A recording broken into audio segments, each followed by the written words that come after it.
What's up, everyone, and welcome back to the One Question Leadership Podcast. This is Marissa Robinson, Executive Director for DEI at Georgetown. Throughout my career, I have participated in various NCAA leadership development programs, including the Career and Sports Forum, the Postgraduate Internship Program, and currently the Dr. Charles Whitcomb Leadership Institute.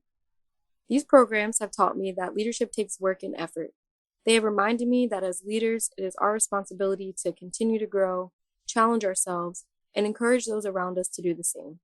However, as we continue to grow and to pour into others, it is also imperative to take care of ourselves.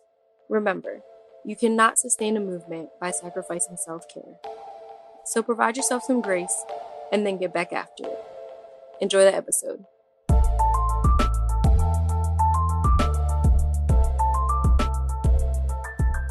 Greetings, this is Ty Brown and welcome to the One Question Leadership Podcast, where we highlight executive and organizational leadership. Be sure to follow us on Twitter at 1Q Leadership. This episode will be hosted by one of our guest hosts, Kendi Hilliard. Kendi is a student athlete with Illinois State and she's also an intern in the athletics department. Take it away, Kendi. Welcome to the One Question Leadership Podcast. My name is Kendi Hilliard, and I'm a current volleyball player at Illinois State University, and today I will be guest hosting this episode of One Question.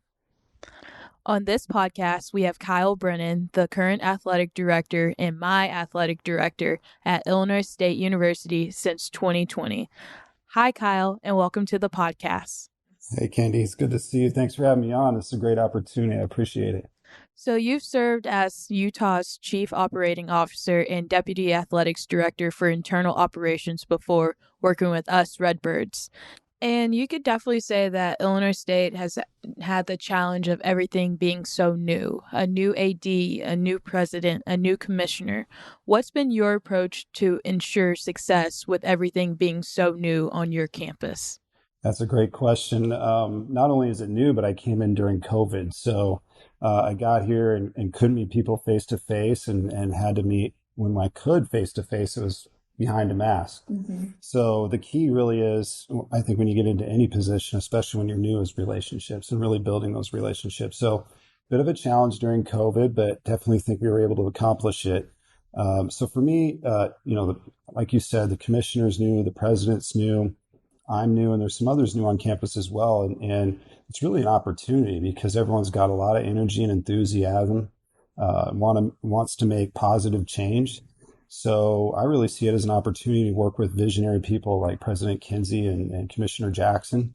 And we're working hard to, have a vision for this conference. As you can see with the additions we've made, Belmont, UIC, and Murray State for some examples. And you see that the league really wants to push ahead, and it really inspires us to do the same. So for me, it's about, really building those relationships, with those leaders, but then within the department and across campus, which leads me into, building a strong culture. And so for me, when you get somewhere new, you really have to listen and learn and take it in and understand the differences. If you see something different that you don't like, it may work at the school you're at. You've got to have some patience and really listen and learn. But when you take some time and find the things that you can get better at, then when you have that culture and those relationships and you have some buy-in, then you can get there.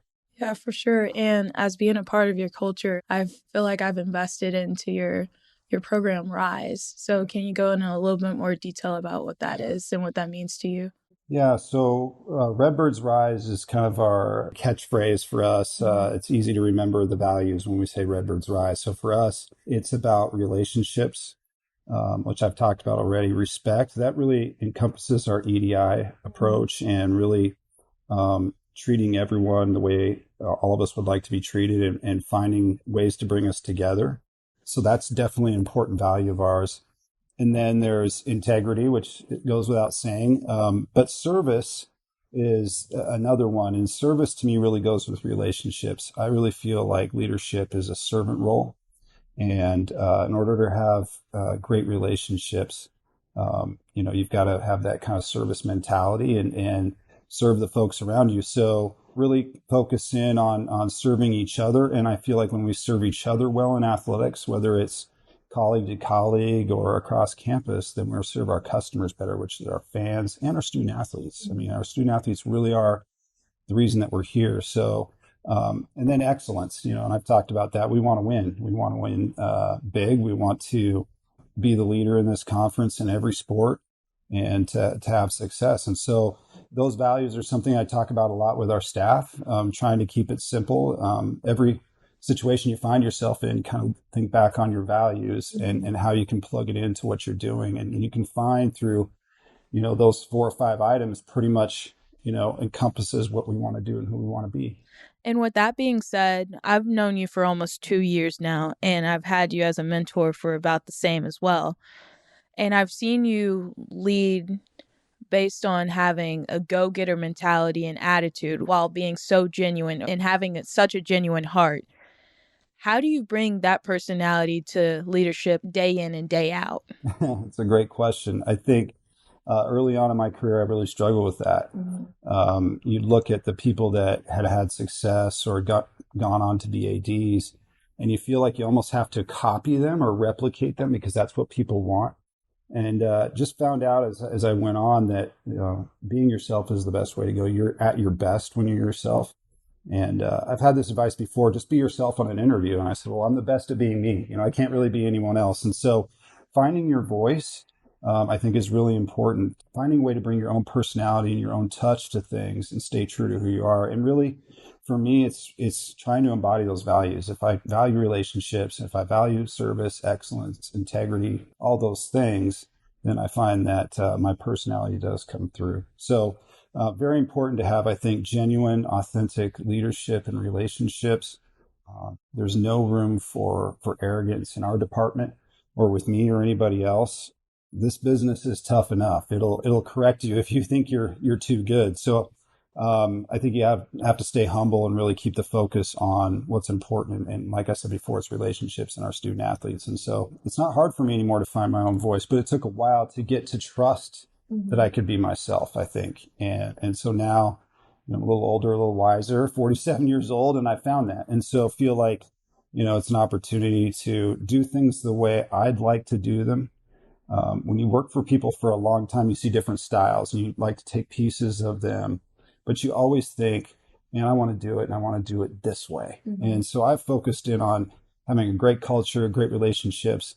Athletics is supposed to be fun, So we're going to have fun while we're doing this. We're going to work really hard, but it's also fun and a privilege to work in college athletics. And so if you remember that every day, you can have a great experience. Yeah, for sure. And I just love how you said athletics is fun and it's supposed to be fun.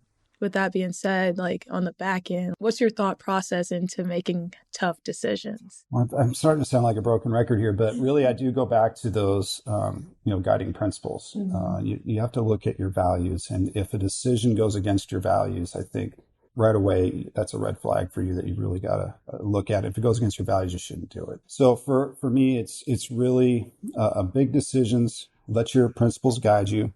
Get good advice. I always think it's important to listen to a lot of different perspectives. I don't have the corner on the truth.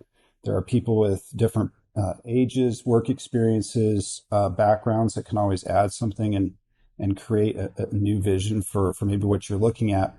But after all that is said and done, to be honest with you, I go with my gut and try and be true to who I am. So if I do that, I can sleep at night, even if the decision doesn't go right. I think the biggest mistakes I've made in my career is when I've tried to make some of those decisions without including people who probably should be included in the decision. And there's things that you miss. So for me, it's really making sure that I really talk to people who are impacted by the decision. In a lot of cases, that's our coaches. So really asking them about what it is I'm thinking of doing. And then you kind of weigh the pros and cons and you go with your gut. And I really think it's important to trust your gut. A lot of people in leadership, especially when you're young, you're kind of unsure, and I think over time, my gut has steered me right as far as what's right or wrong, or also, just what a good situation is. If there's something gnawing at you, I always think you need to listen to it, I guess is my point. Yeah, for sure.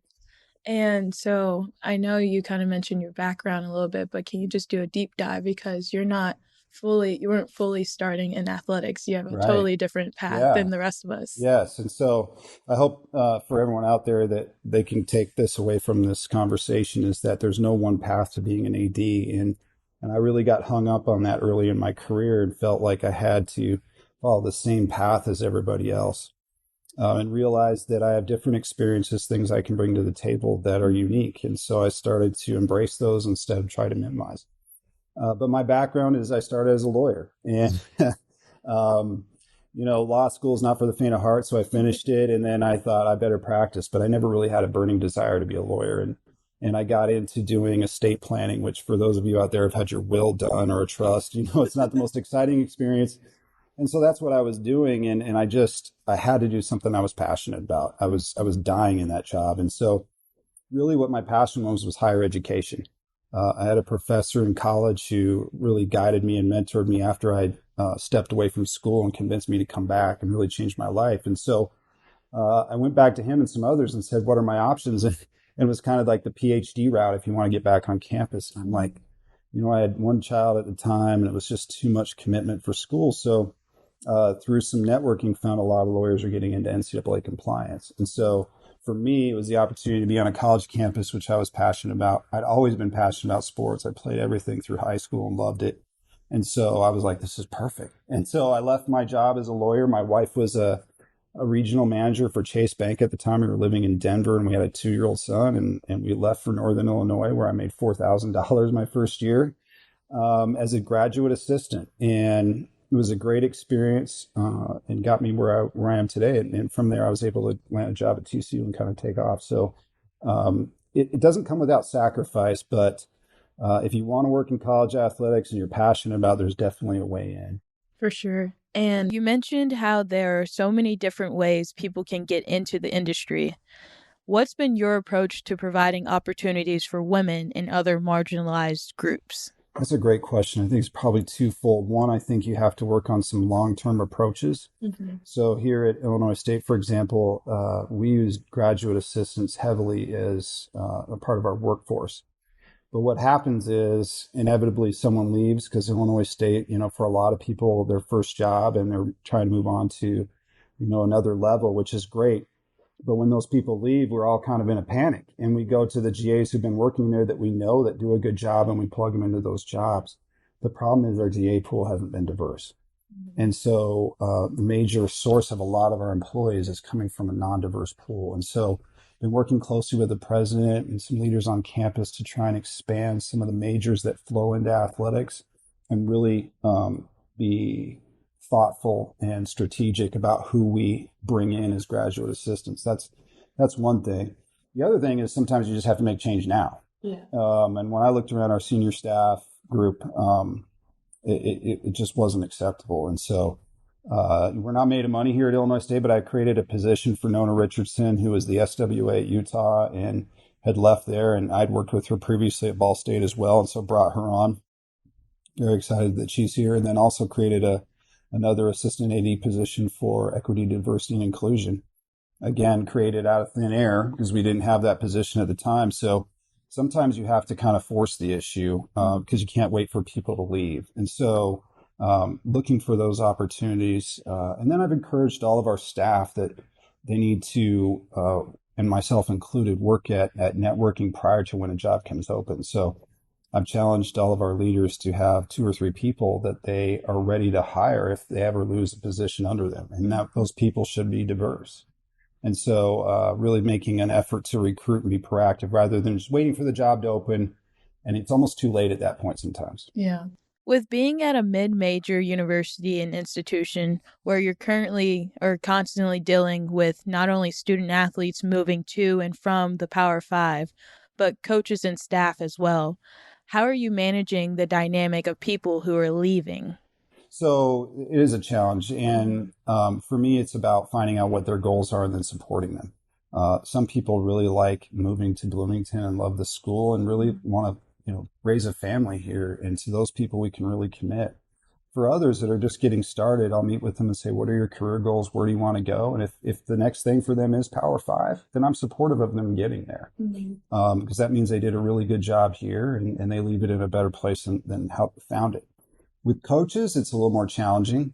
Definitely the salaries are different when they try and move up to Power Five. And we can't necessarily compete with that.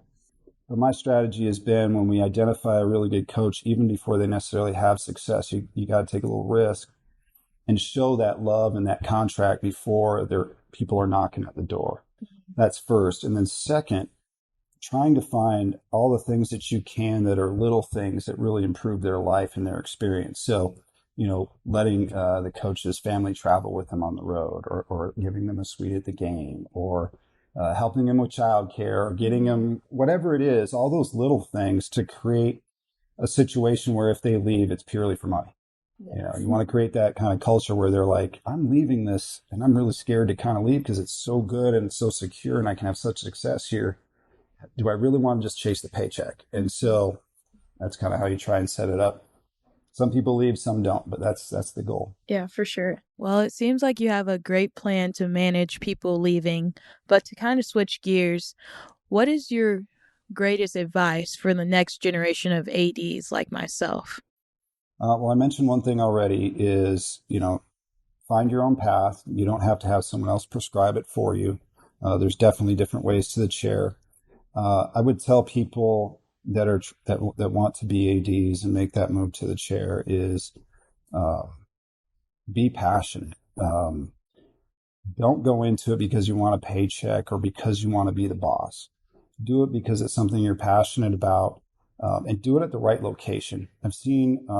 I'm really blessed to be here at Illinois State. It's a great school and a great conference.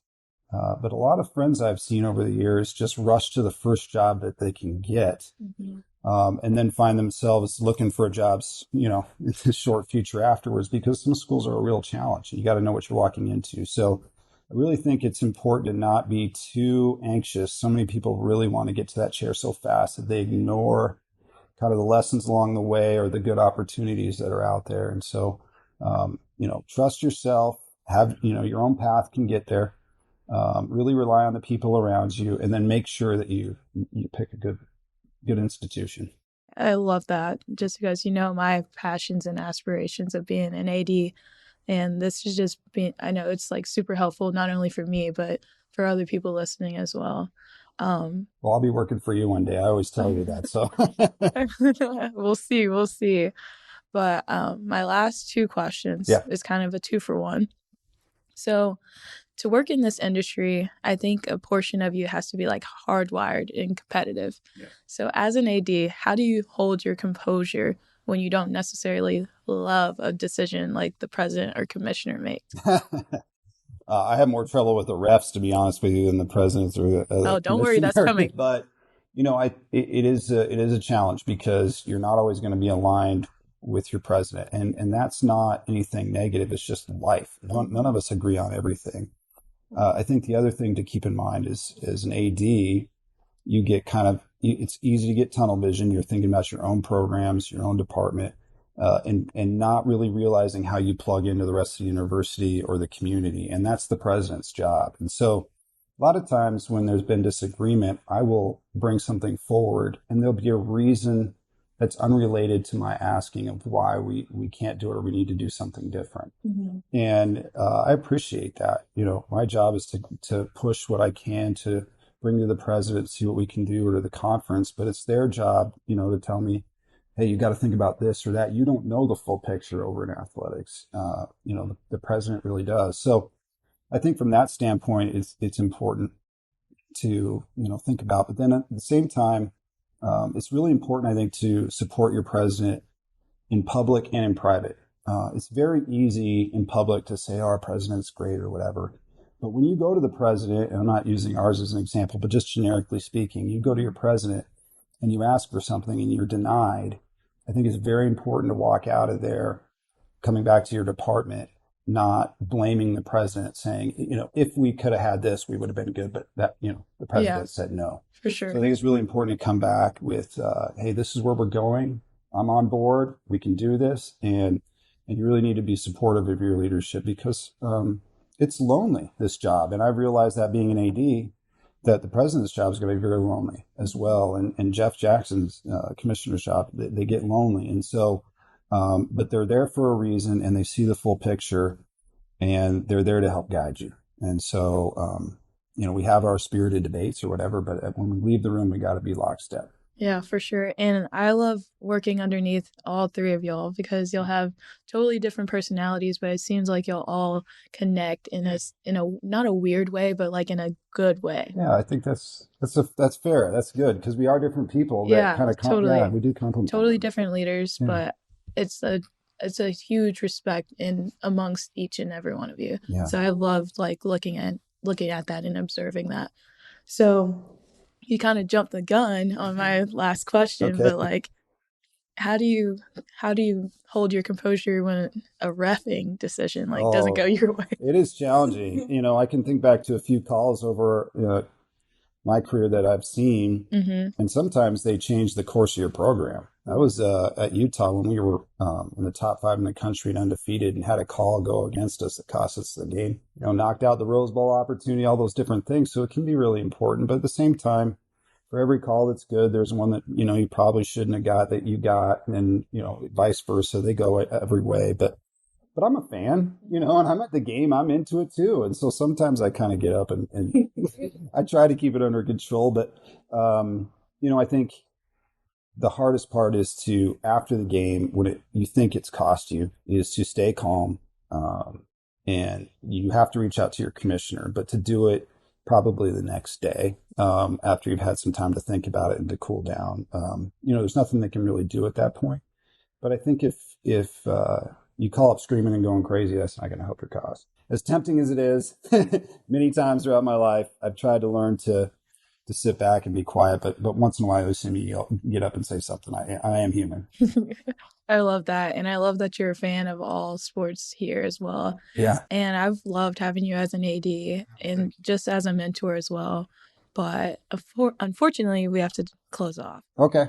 Well, thank you for having me, Kendi. And for all you listening out there, Kendi is a student athlete who's going to be an AD, obviously, but she is taken advantage of being a student athlete more than anyone I know. Volunteered for every opportunity. Interned when she didn't have to intern. Lead groups like SAC and Redbirds for Change and other things like that. I'm just so impressed with how you've realized what an opportunity you have in front of you and how you're taking advantage of it. The networking you're doing with a lot of, you know, people who are quite older than you, and out in the field already, and you hold your own. And so just you're a model to how I think student athletes can really come into college and take full advantage. So congratulations to you. Thank you so much for all the kind words and just taking time with doing this interview. In closing, thank you all for listening to this episode of One Question. And as always, I'm Kendi Hilliard, and go Redbirds. Go Redbirds.